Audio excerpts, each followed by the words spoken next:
पर अपना lecture continue करते हैं पॉलिनोमियल का। Okay, lecture 4। अब कुछ इम्पोर्टेंट क्वेश्चन, इम्पोर्टेंट क्या इसमें जो अच्छे क्वेश्चन हैं, लास्ट टाइम मैंने आपको बताया था कि वेरिफिकेशन कैसे करते हैं कि कोई भी अगर हमारे पास लाइक इस तरह की कोई भी पॉलिनोमियल अगर हमारे पास गिवन है 3x² और -x-4, यहाँ ऐसा ही क्वेश्चन है, ठीक है। तो हम इसको कैसे इसके जीरोस निकालते हैं और कैसे इसको वेरिफिकेशन करते हैं, ये सब मैं तुम्हें बता चुका हूँ अच्छे से। सभी क्वेश्चन को एक ही तरीके से करना। तो कोई समस्या हो तो आप लोग मुझे कमेंट कर सकते हैं, ठीक है। मैं उनको उसका भी सॉल्यूशन नेक्स्ट क्लास में दे दूंगा, या फिर मैं उसके लिए अलग से एक डाउट सेशन बना दूंगा, तो डाउट क्लास ले लेंगे और उसको कंप्लीट कर लेंगे। अब हम RS का जो नई वाली RS है उसके अकॉर्डिंग मैं नंबर के अकॉर्डिंग करूंगा। अगर आपके पास पुरानी बुक है तो क्वेश्चन पे ज़्यादा ध्यान दीजिएगा, ठीक है, कि क्वेश्चन में क्या है, क्वेश्चन कौन सा होगा, ठीक है। जैसे कि यहाँ नई वाले जो RS नई वाला प्रिंट जो है उसके अंदर जो क्वेश्चन नंबर 13 दे रखा है, ठीक है, क्वेश्चन नंबर 13। अब ये 13 क्वेश्चन है क्या, इसने बोला है alpha and beta are zeros of, किसके जीरोज है, एक पॉलिनोमियल है, ठीक है, एक पॉलिनोमियल है, और वो है क्या, कोई हम उसका नाम लिख देते हैं, जैसे इन्हें दे भी रखा,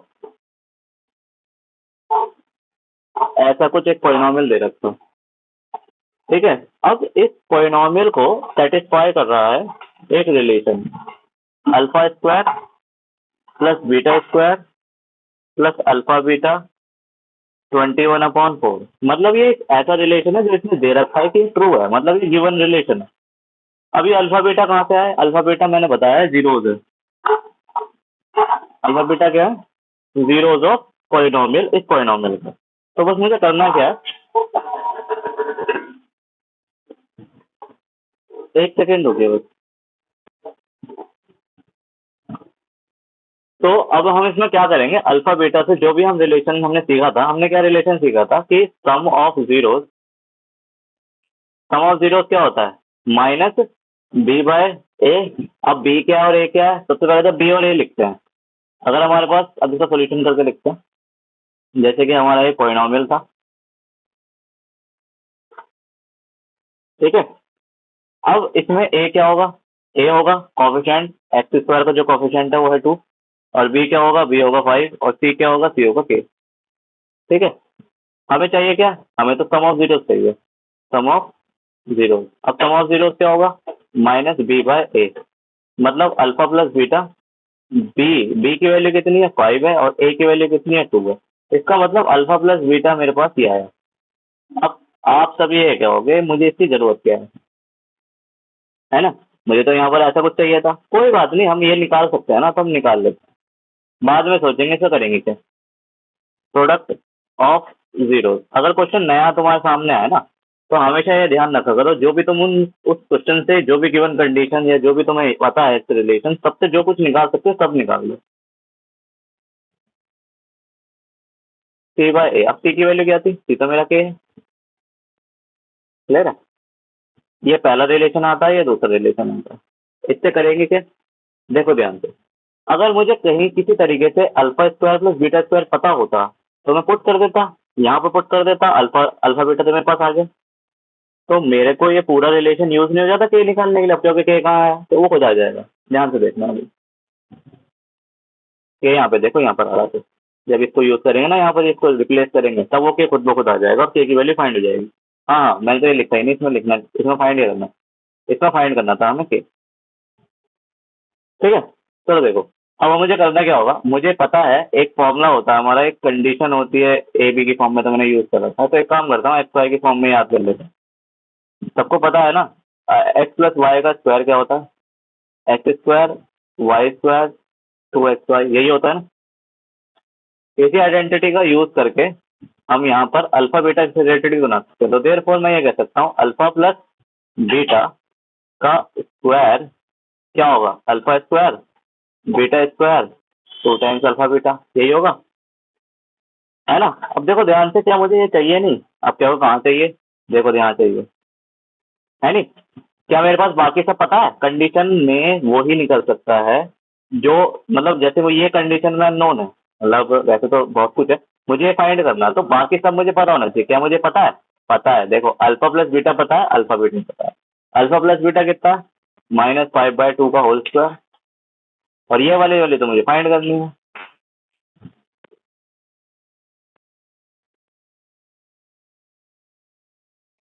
प्लस 2 टाइम्स अल्फा बीटा मेरे पास है, हाँ जी है, k/2। मुझे तो इसकी जरूरत है, इसे निकालो, इसे यहीं रखो, बाकी सब उठा के इधर रखो। 25/4 लिख दिया, इसे उठा के इधर ले लो, परिवर्तित इसे कट कर दो, माइनस का के आ गया, alpha square plus beta square. तो मैंने एक alpha square plus beta square भी निकाल लिया, अल्फा बीटा मेरे को पहले से था, कंडीशन मेरे पास ये है। अब हमें गिवन में क्या दिया था, alpha square beta square alpha beta 21/4 का। क्या मेरे पास अल्फा बीटा है, हाँ है, 25/4 माइनस का के। क्या मेरे पास alpha beta, sorry alpha square plus beta square ये रहा, मैंने गलती से कुछ और बोल दिया था।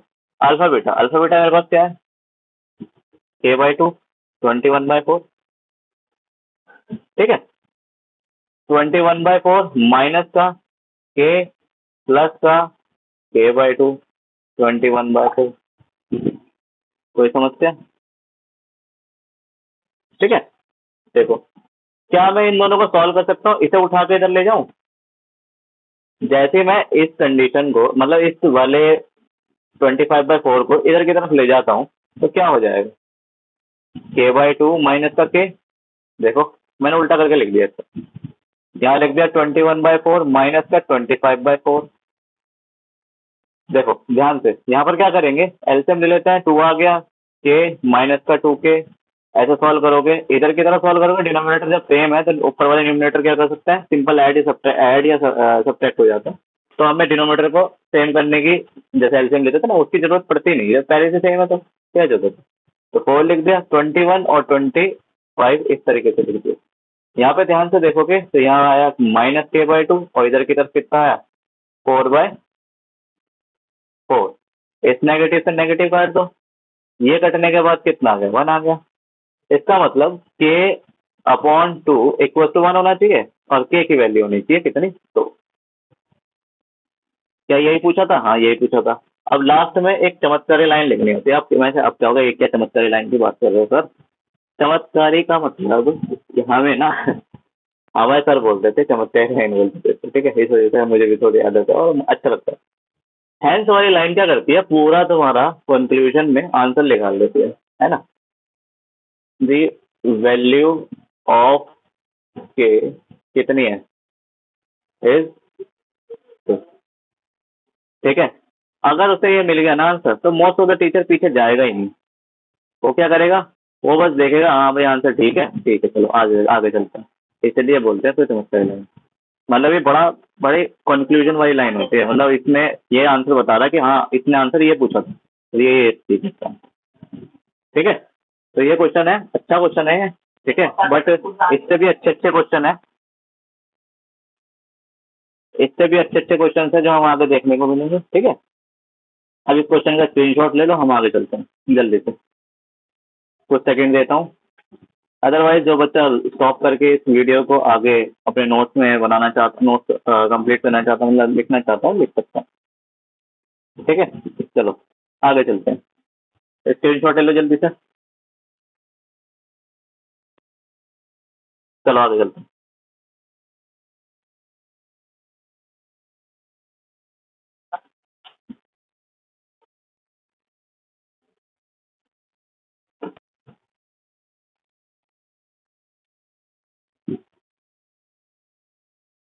लास्ट टाइम मैंने आपको बता दिया था सभी बच्चों को कि जो जीरोज अगर हमें नॉर्मली दिए जाए, जैसे कि अल्फा हमें 1/2 मिल जाए और बीटा अगर हमें 1 मिल जाए, तब क्वाड्रेटिक पॉलिनॉमियल कैसे फाइंड करते हैं, या फिर अगर हमें डायरेक्ट सम ही मिल जाए और प्रोडक्ट मिल जाए जैसे कि 2 मिल जाए, तब कैसे फाइंड करते हैं।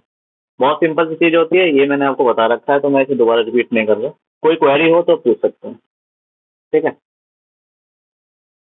और बढ़िया क्वेश्चन करते हैं इस एक्सरसाइज से रिलेटेड। इसमें है 19 क्वेश्चन, बाकी अदर बुक्स में जो पुरानी प्रिंट है उनके लिए थोड़ा सा चेंज भी हो सकता है। बहुत ही सिंपल सा ही क्वेश्चन है। पिछली बार हमने एक कंसेप्ट पढ़ा था जिसको बोलते थे रिमाइंडर थ्योरम, अगर सबको याद हो तो, ठीक है।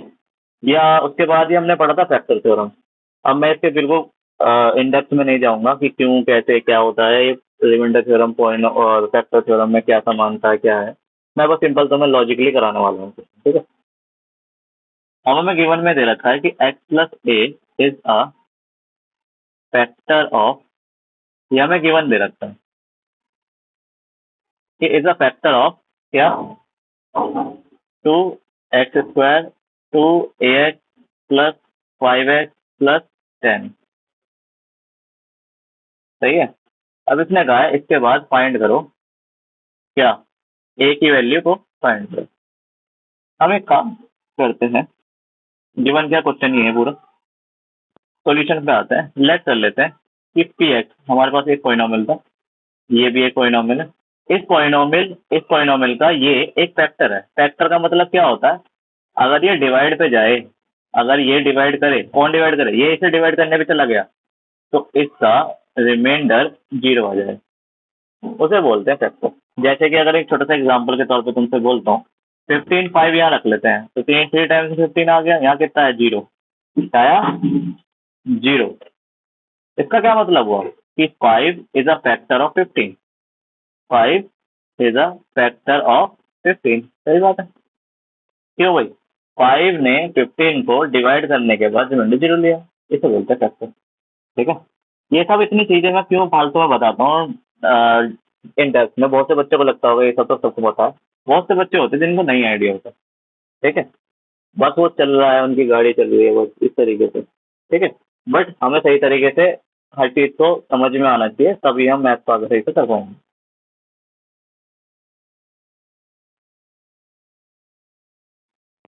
लिख दिया हमने क्वेश्चन। अब हम इसे करेंगे सही से, करने के कई तरीके हैं, डिवाइड वाला मैथड भी है, बट मैं उसे एडवाइस अभी नहीं दूंगा। ऐसा क्यों, क्योंकि डिवाइजर में हमारा कांस्टेंट है, अननोन कांस्टेंट है। अगर डिवाइजर में ऐसा कुछ होता है ना, तो वो बहुत कॉम्प्लिकेटेड हो जाता है। तुम एक बार करके भी देख सकते हो, यहाँ तो आंसर आ सकता है, क्योंकि ये कट जाएगा इस वजह से आ सकता है। बट बहुत बार जब डिवाइड में कांस्टेंट होता है, नॉन कांस्टेंट, तो वो डिवाइड करना आसान नहीं होता। तुमने अगर पिछली पिछली क्लास अच्छे से करी है तो तुम्हें आइडिया होगा कि मैं किस चीज़ की बात करूँ। चलो आगे चलते हैं, कोई बात नहीं। यहाँ पे देखो क्या लिख सकता है, इस पॉलिनॉमियल को कौन डिवाइड कर रहा है, ये ऊपर वाली पॉलिनॉमियल कर दी। एक काम करते हैं, इसका भी नाम रेफरेंस कर देते हैं, क्या इसे जी एक्स नाम दे दो, दे दिया हमने, कोई बात नहीं। अगर रिमाइंडर थ्योरम तुम्हें याद है या फैक्टर थ्योरम तुम्हें याद है, तो उसमें हमें करना क्या होता था, एक्स की वैल्यू निकालनी होती थी और पॉलिनॉमियल में पुट करना था। अगर रिमाइंडर थ्योरम तुम यूज कर रहे हो तो सिर्फ पुट करो और आंसर निकाल दो। मतलब इसमें एक्स की वैल्यू निकलती है और इसमें पुट की जाती है, जो भी आंसर आता है वो उसका रिमाइंडर मान लेना। फैक्टर थ्योरम में क्या होता है, इसे 0 मानकर एक्स की वैल्यू निकलेगी, यहाँ पुट होगा, यहाँ पुट होगा, और इसको 0 मानना पड़ेगा, याद रखो, इसको 0 मानना पड़ेगा अगर ये फैक्टर है, ठीक है। ध्यान से सुनो, आप करेंगे यहाँ लिखेंगे फॉर, या फिर लिख सकते हैं बाय फैक्टर थ्योरम, या तुम लिखना चाहते हो लिख दो नाम, क्योंकि तुम्हारे सिलेबस में अभी तो नहीं है, ठीक है। अदरवाइज कोई बात नहीं, हटा भी सकते हो। X plus a equal to 0, x की वैल्यू किससे आ गई, माइनस का ए, कोई दिक्कत। अब क्या करेंगे, इसे उठाकर सीधे इसमें पुट कर देते हैं, पी माइनस का ए इक्वल टू 2। देखो इस पॉइनॉमियल में पुट कर देंगे, और हाँ, यहाँ बोला क्या था, चलो छोड़ो, इसको ऐसे लिख देते हैं कि पी की जगह, सॉरी पी के अंदर एक्स की जगह अगर मैंने माइनस ए पुट कर दिया, तो वो आंसर मेरा 0 आएगा, क्योंकि बोला क्या है उसने, फैक्टर बोला है, ठीक है। लिख देते हैं, चलो, g x is factor of p x, g x factor है किसका, पी एक्स का। सबको साफ दिख रहा है ना, कोई दिक्कत तो नहीं आ रही ना, ठीक है। अब इसको उठाकर इसके अंदर पुट करते हैं। चलो भाई एक एक करके पुट करते हैं, एक्स की जगह क्या रख देंगे, माइनस ए पुट कर देते हैं।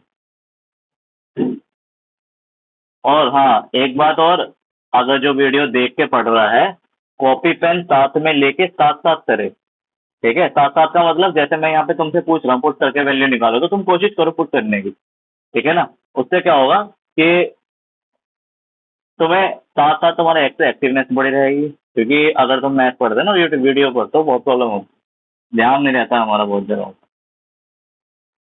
सही है। तो इस चीज की बात कर रहा था, यहाँ पर कितना आ जाएगा 2, अब ये जो माइनस स्क्वायर लगने के बाद पॉजिटिव हो जाएगा और यहाँ जाएगा ए का स्क्वायर। सेम यहाँ नेगेटिव ये बाहर आ सकता है क्योंकि यहाँ पे तो कोई स्क्वायर नहीं है ना। माइनस का 2a का स्क्वायर बना, माइनस का 5a आया, प्लस का 10 आया, इजिकल टू 0 बना। क्या ये वैल्यू इससे कट जाएगी? बिल्कुल कट जाएगी। देखो ध्यान से, कट जाएगी। -5a इक्वल टू -10, ए की वैल्यू कितनी बनी इससे कटने के बाद? 10/5। ए इजिकल टू कितना आया? 2। क्या मुझसे यही नहीं पूछ रहा था वो? हम्म,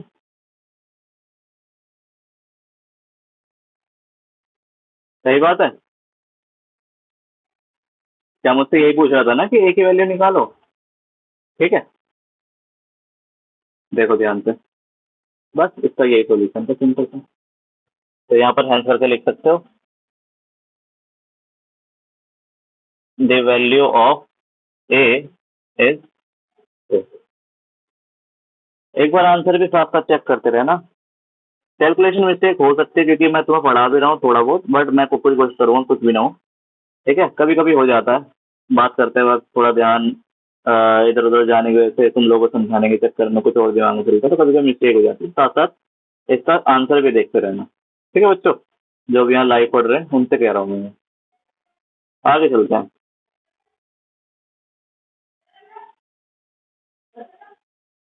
देखो, स्क्रीनशॉट ले लो जल्दी से। हो गया सबका? चलो,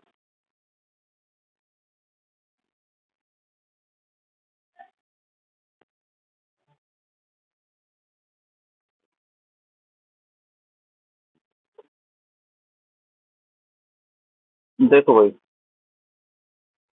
क्वेश्चन नंबर 20। Question number 20। अच्छा, 21 क्वेरी है। चलो पहले 21 करते हैं, फिर 20 करेंगे। बहुत सिंपल था 21 भी। क्वेश्चन में क्या पूछा है? क्या सर, पहली बात दिया क्या है? सबसे पहले तो हमें एक एफ दे रखा है। चलो मैं पहले काम करता हूँ, क्वेश्चन लिख देता हूँ। If sum of the squares of zeros of the polynomial fx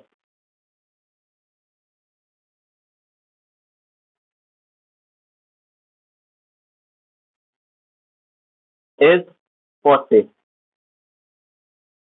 हमें फाइंड करना है द वैल्यू ऑफ के। वैल्यू ऑफ के को हमें फाइंड करना है। सही है, बहुत सिंपल सा क्वेश्चन है, रिलेशन यूज होने वाला है। देखो, हमसे सबसे पहली बात तो दिया क्या है। सबसे पहले मैंने एफ लिख लिया। अब यहाँ ए बी सी लिख देते हैं। ए की वैल्यू 1 है, बी की वैल्यू कितनी है? -8 है, और सी की वैल्यू कितनी है? के है। ठीक है, समझ गए? ये तो अब तो आ गया, आदत हो गई होगी, साइन के साथ लिखने होते हैं कोफिशिएंट और कांस्टेंट को। ठीक है, अब उसने दिया क्या है? जीरो स्क्वायर ऑफ, सम करना, पहले तो जीरोस निकालो, जीरोस का स्क्वायर करके सम करो तो 40 बनता है। कितना बनता है? 40 बनता है। तो सबसे पहले लेट कर लेते हैं zeros. Let the zeros of F x. और एक ले लिया एल अल्फा, एक ले लिया बीटा। कोई दिक्कत तो नहीं ना? देखो ध्यान से,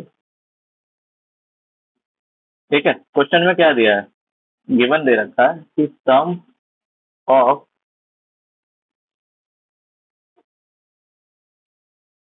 सम ऑफ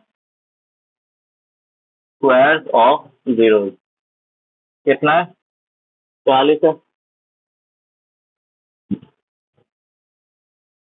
ठीक है, मतलब अल्फा का स्क्वायर, बीटा का स्क्वायर 40 है नहीं?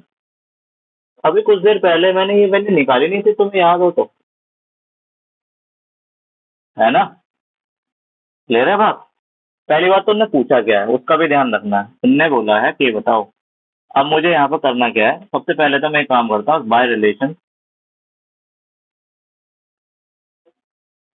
रिलेशनशिप ऑफ किसका? कोफिशिएंट एंड जीरोस के बीच में जो रिलेशन है, उससे मैं क्या निकालता हूँ, सम ऑफ जीरोस।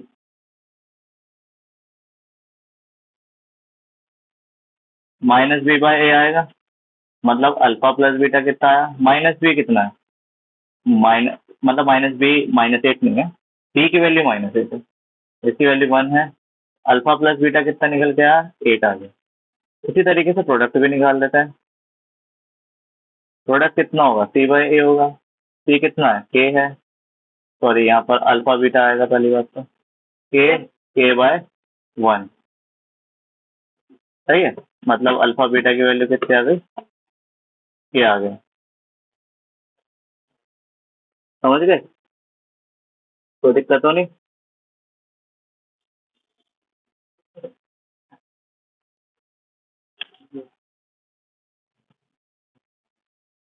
ठीक है, देखो ध्यान।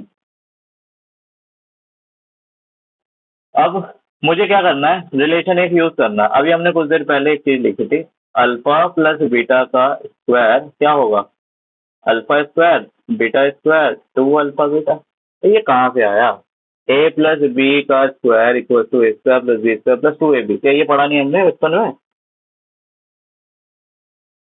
है, पढ़ा है ना, बस यही तो यूज करना है। अल्फा प्लस बीटा हमारा 8 है,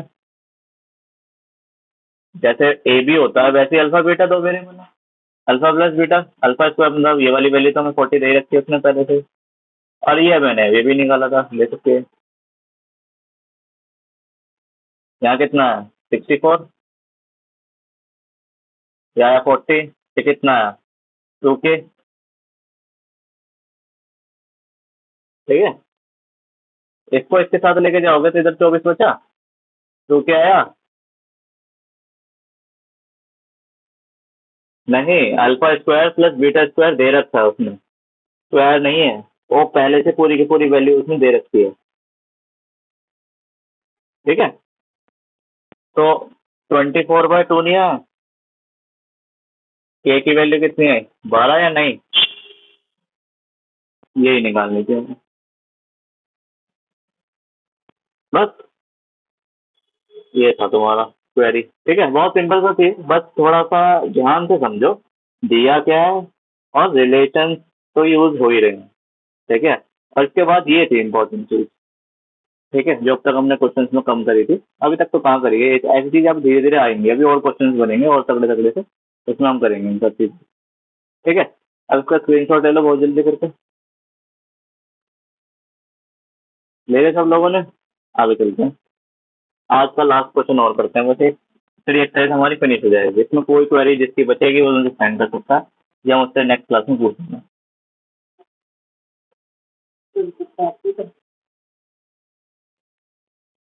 ठीक है। देखो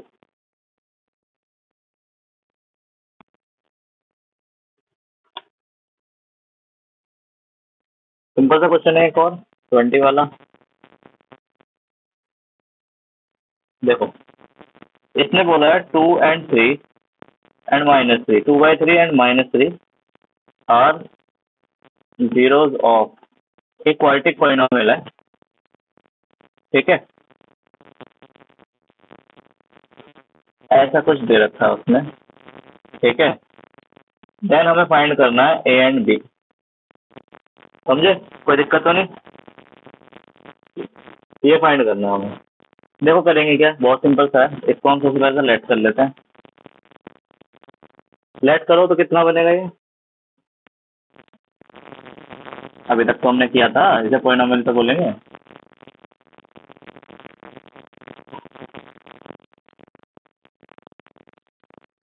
सही है, पॉलिनोमियल तो है। अब यहाँ पर ए बी सी लिख लेते हैं, अब क्या होगा, ए बी सी कैसे लिख दोगे, यहाँ तो ए बी पहले से दे रखे हैं, है ना। तो अब करते क्या, या तो कैपिटल में यूज कर लो, अदरवाइज डायरेक्ट भी कर सकते हो, कोई दिक्कत नहीं। चलो कोई बात नहीं, मैं कैपिटल में कर लेता हूँ, ए इजिकल टू ए आ गया, बी इजिकल टू कितना आ गया, 7 आ गया, एंड सी इजिकल टू कितना आ गया, बी आ गया, कोई दिक्कत तो नहीं। एक मिनट, अब ठीक, कभी कभी ऐसा होता है कि क्वेश्चन में ए बी वो पहले से बना के दे दे, लिख के दे दे, तो हमें इस तरीके से ये कोफिशिएंट ऑफ एक्स स्क्वायर लिखेंगे, कोफिशिएंट ऑफ एक्स लिखेंगे और कांस्टेंट लिखेंगे, बात समझ में आई। याद रखना, स्मॉल ए स्मॉल बी स्मॉल सी जब यूज नहीं करना, तब उसने पहले से ए बी यूज कर रखा इन द क्वेश्चन, क्योंकि इस ए बी सी का कुछ मतलब है ना, और वो जो ए बी उसने यूज करा उसका अपना कुछ मतलब है क्वेश्चन के मुताबिक, तो इसी वजह से वो दोनों सेम चीज लेंगे, इस वजह से हम नहीं ले सकते। अब करेंगे क्या, बहुत सिंपल है, क्या करेंगे, रिलेशन बना रहे हैं। रिलेशन क्या होता है हमारा, पहला रिलेशन जो होता है जीरो क्या होगा, माइनस बी बाय ए। अब मैंने कैपिटल यूज करे तो मैं कैपिटल लिखूंगा, मतलब सम ऑफ जीरो दे रखे ना जीरो, 2/3 प्लस -3 है ना। बी की वैल्यू कितनी है 7, ए की वैल्यू कितनी है ए है, ठीक है। इसको ध्यान से देखो, 2/3 minus 3 equal to 7/a। Solve करने बैठोगे यहाँ 3 आ गया, 3 - 9 इक्वल टू 7/a आ गया, कोई दिक्कत तो नहीं। -7/3 -7/a, देखो ये पूरा माइनस के साथ ही कट जाएगा, तो ऊपर 0 लिख दो ना, है बताओ, यहाँ 0 लिख दो, हो गया भाई, नहीं लिख सकते, ध्यान रखना ये गलत है।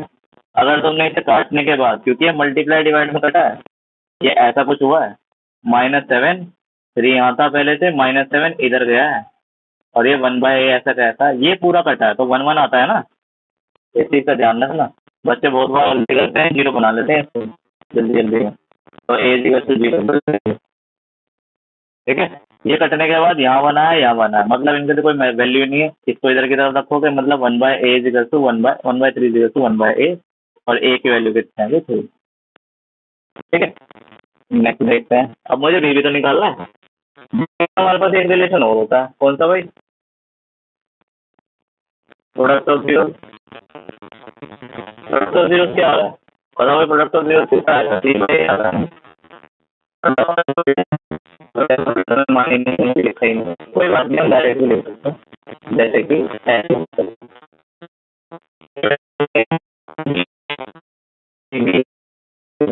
एक की वैल्यू कितनी है, तो हमने निकाला था भाई साहब। देखो अगर ये कटेगा इसके साथ तो -1 बचा ऊपर, या फिर तुम माइनस छोड़ सकते हो, ठीक है ना, वो तुम्हारी मर्जी, माइनस इंक्लूड करके रखो, अदरवाइज माइनस भी छोड़ दो, बट याद रखना माइनस बच रहा है, ठीक है। इस चीज का ध्यान रखना, जैसा भी तुम्हें मल्टीप्लीकेशन करना आता है उस तरीके से कर लेना। यहाँ पर बी की वैल्यू कितनी है भाई साहब, तो वैल्यू भी निकाली, इसके साथ मल्टीप्लाई, तो बी की वैल्यू कितनी है, तो लास्ट में आके लिखेंगे, क्या बोलते हो अच्छे से, चमत्कारी लाइन, ए कितना है, ए एंड बी आर 3 एंड -6, ठीक है। एक सेकेंड, थोड़ा सा प्रॉब्लम हो गई,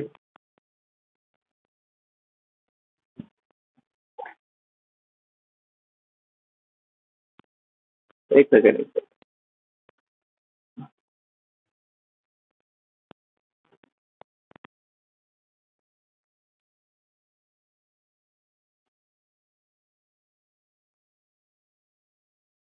सॉरी बच्चों, थोड़ी सी प्रॉब्लम हो गई थी वो।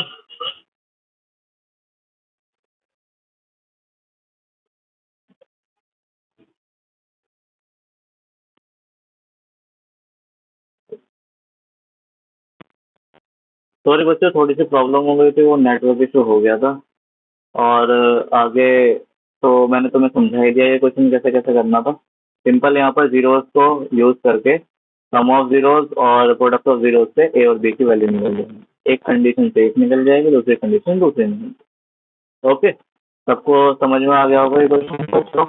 और ये हमारी जो लास्ट ये वाली जो एक्सरसाइज है करंट जो चल रही थी आर एस अग्रवाल की, ये अब खत्म हो गई है, ठीक है। आगे हम कल नई एक्सरसाइज शुरू करेंगे, देखते हैं उसमें कितने अच्छे क्वेश्चन मिलते हैं, और ठीक है, बाकी और किसी को और भी इसी तरह की क्वेरी हो वो मुझसे पूछ सकता है, कमेंट कर सकते हो, ठीक है।